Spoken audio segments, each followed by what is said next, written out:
A partir do momento em que o primeiro casal se juntou e se deitou, o sexo começou a influenciar a história, tal como a história começou a configurar e a definir o sexo. Sabemos como viveram as civilizações passadas, como o idolatraram, lutaram e morreram. Mas a questão mais intrigante permanece: como é que se amaram?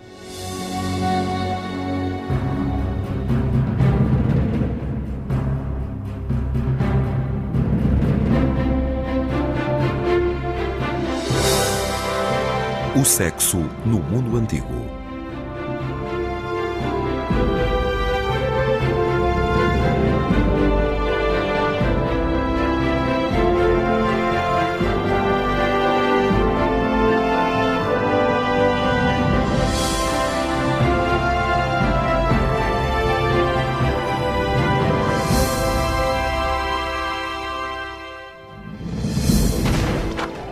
A guerra, a religião e a luta pela sobrevivência têm sido ameaças comuns, onde se destaca esta força poderosa e mal compreendida, mas tão forte, que tem provocado grandes batalhas e íntimas paixões.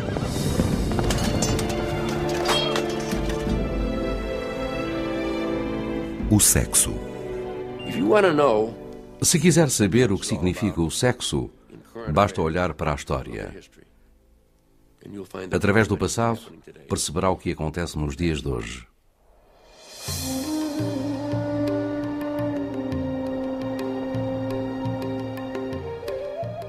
As primeiras descrições escritas sobre sexo não apareceram nas paredes das casas de banho da Idade da Pedra, mas nas figuras de barro da civilização antiga da Mesopotâmia, que se desenvolveu em 3200 anos antes de Cristo. Localizada na região do Ocidente Próximo, conhecida como crescentemente produtiva, a Mesopotâmia era uma terra de contrastes, barbaridades, sabedoria e exotismo. Talvez não saibamos a data precisa da pré-história em que teve início a Guerra dos Sexos. Mas uma coisa é certa: na vida mesopotâmica, o amor e o sexo não foram criados igualmente. Era uma sociedade claramente patriarcal, um sistema onde a mulher era subserviente ao homem. Não se esperava que o homem fosse totalmente fiel à mulher. Eles tinham acesso aos favores sexuais das escravas caseiras e podiam visitar prostitutas sem qualquer embaraço.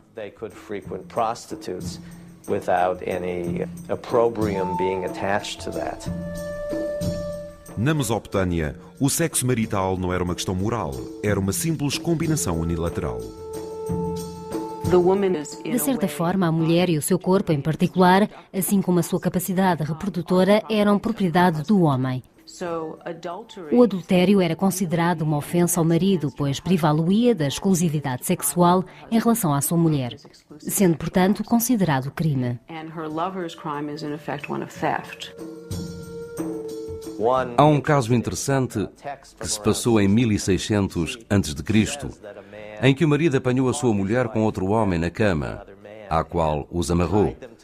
Assim os levou à presença dos juízes. A mulher tinha uma espécie de piercing espetado no nariz. Hoje, as mulheres fazem isso de livre vontade. Mas naquele tempo, isso era uma forma de mutilação considerada humilhante. Nem todo o sexo extramarital era proibido. De facto, o rei até tinha uma cláusula de performance no seu contrato. Pensamos que entre 2100 e 1600 a.C.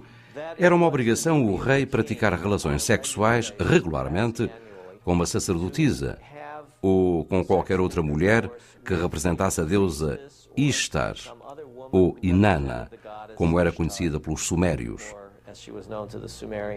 Isto acontecia particularmente como um sinal para assegurar um ano e um reinado de sucesso para o rei, não só em termos de fertilidade, como nas batalhas e em outras áreas também.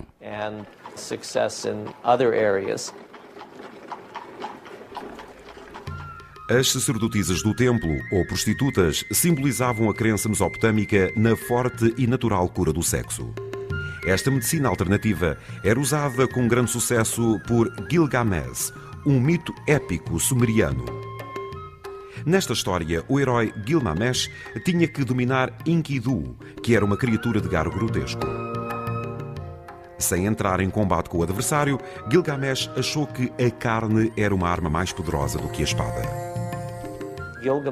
Gilgamesh decidiu que a melhor maneira de capturar este homem selvagem seria mandar uma prostituta de Uruk que o seduziria, o que de facto aconteceu num episódio bastante sensual.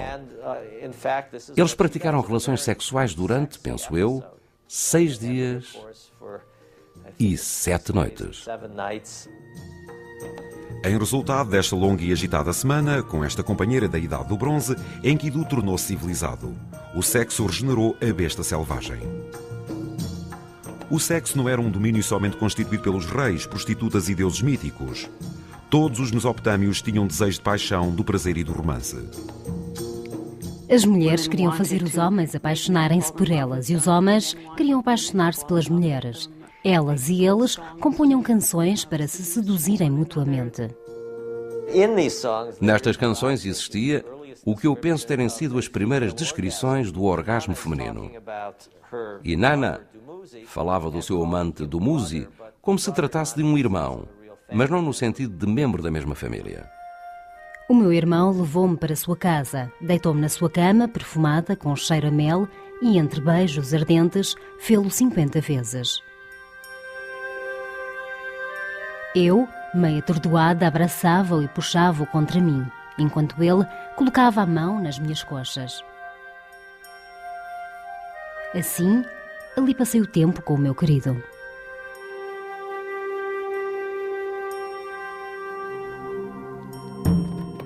Apesar de tal erotismo não ter sido esmagador, revelou, no entanto, o outro lado da sexualidade mesopotâmica.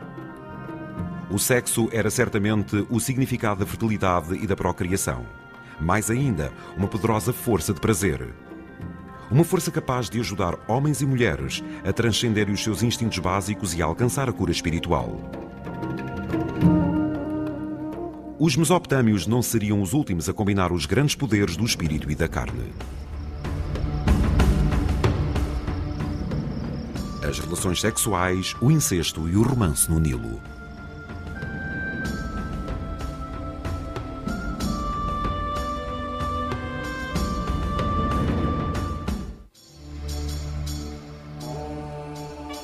Entre as tempestades de areia do implacável sol do deserto, os antigos egípcios apareceram há quase 5.000 anos.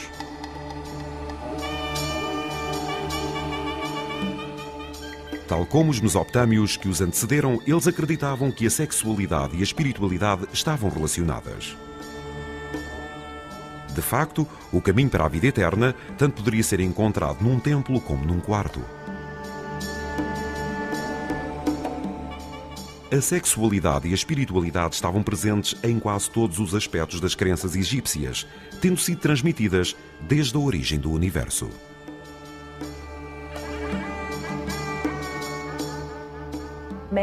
A humanidade foi criada através do ato de masturbação do rei Atum. Foi através desse ato que surgiu toda a humanidade. Nem a morte impedia a celebração de sexo dos egípcios. Para eles, a prática de relações sexuais com o morto era pelo menos simbolicamente uma parte importante do ciclo da vida, da fertilidade e do renascimento.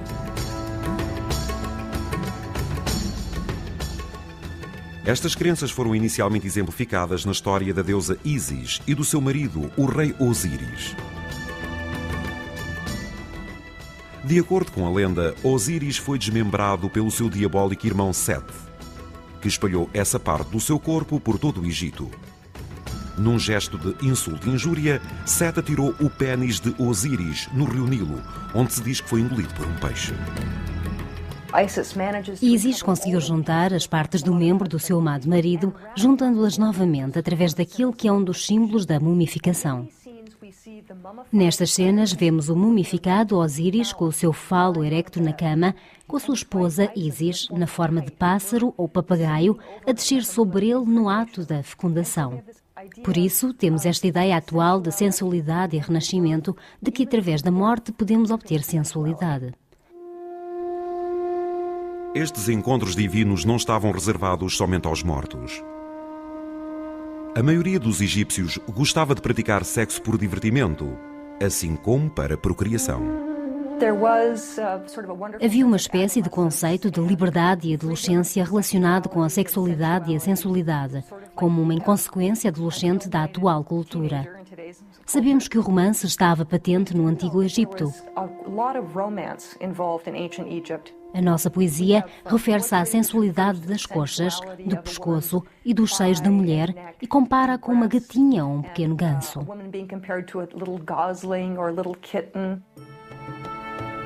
Um desses poemas foi escrito por Sobnakat, de Necrópolis, que combinou as curiosas imagens de sedução e de animais para criar a sua própria visão de amor romântico. Que esperta é a irmã ao envolver-me com o seu nariz tão lindo. Ela conquistou-me com o seu olhar. Arrebatou-me com as suas curvas. Marcou-me profundamente.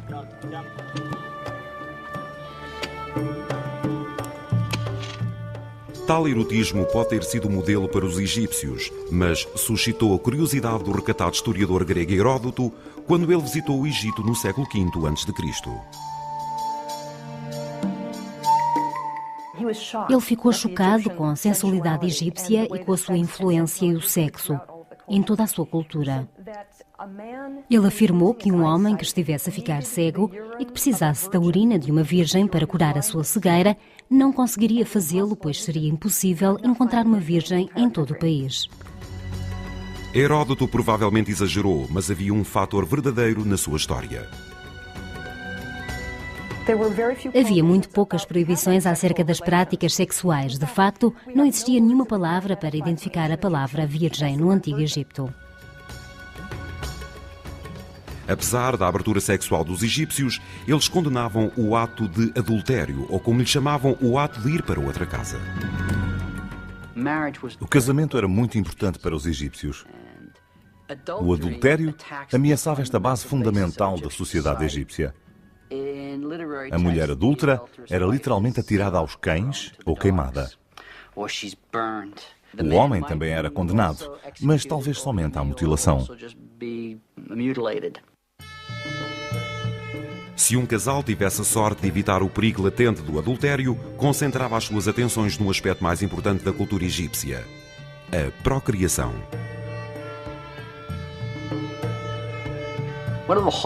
Uma das características da civilização egípcia era o conceito sobre a procriação de herdeiros. Ninguém seria bem-sucedido se não tivesse herdeiros que preservassem o seu nome e a sua cultura após a sua morte. Alguém que perpetuasse a sua memória. Mas como poderia uma mulher egípcia saber se iria dar à luz um herdeiro que era algo tão importante?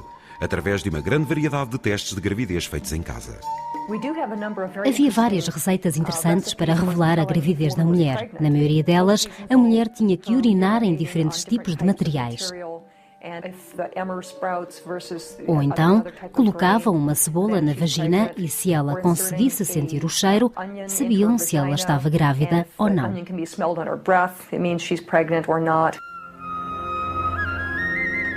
Os egípcios tinham também muitos recursos quando se tratava de contraceção. Além de esponjas feitas de papiro, utilizavam vários ingredientes como, por exemplo, mel, duchos de leite azedo, plantas de acácia e até estrume de crocodilo.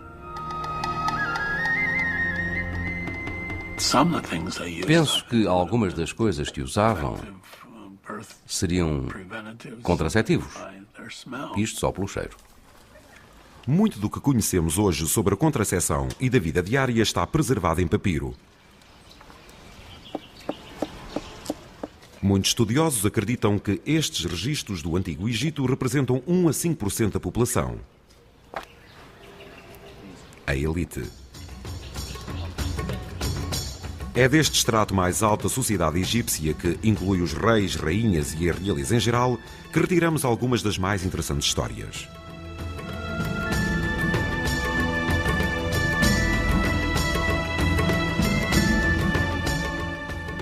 O rei Akhenaten, o enigmático líder da dinastia Amarna e sogro do rei Tut, era tido como um hermafrodita, por causa das suas